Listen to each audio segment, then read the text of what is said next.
Hi everyone. Today we will talk about how to fix Instagram ingress timeout stream AD.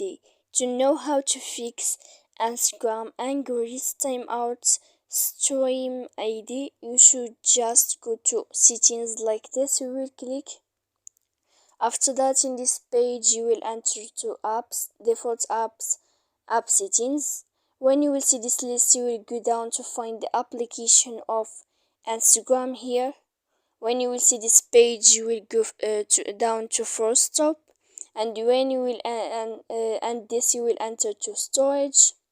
After that, in this page, you will go to clear cache, and then you will click clear data, and after all that you can turn off your Wi-Fi.